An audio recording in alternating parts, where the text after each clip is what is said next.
இந்த ஸ்பாஞ்ச் பார்த்தீங்கன்னா எவ்வளோ தண்ணியாக இருந்தாலும் அப்சர்வ் பண்ணிக்கிறோம். ஒரு ட்ராப் கூட ஃபஸ்ட் தண்ணி வரைய விடாது. நீங்களாக கொஞ்சம் புரிஞ்சா மட்டும் தான் தண்ணிக்குலாம் வரையும்.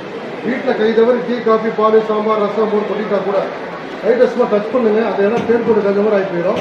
ஒரு ட்ராப் கூட அது தண்ணி இருக்காது. அது மாதிரி வீட்டில் சமைக்கிறப்ப தாளிக்கிறப்ப எண்ணெயெல்லாம் போட்டு டைல்ஸில் கேஸ் ஸ்டவ்வில் சிம்மியில் கடப்பாக்கல்ல இந்த மாதிரி எண்ணெயெல்லாம் போட்டு கரகரையாக இருக்கும். நீங்கள் சோப்பாயெல்லாம் போட்டு க்ளீன் பண்ண தேவையில்லை. ஸ்பாஞ்சை வெறும் தண்ணி நல்லா புழிஞ்சிட்டு லைட்டாக ஸ்மூத்தாக தொடங்க.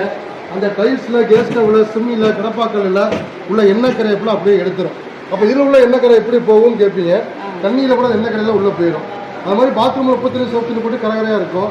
நீங்கள் ஆசிட்டே போட்டு வச்சா கூட ஸ்பாஞ்சு எரியாது, கிளியாது, உருகாது. கார் இருந்தால் கார் கண்ணாடி, கார் பாடி, LED TV, laptop, classes, Windows, furnitures எல்லாமே கிடைக்கலாம். ஸ்பாஞ்சு எரியாது, கிளியாது, உருகாது. நம்மளால அடைச்சா மட்டும் தான் ஸ்பாஞ்சு வந்து அடையும். அது மாதிரி வீட்டில் முகம் பார்க்குற கண்ணாடி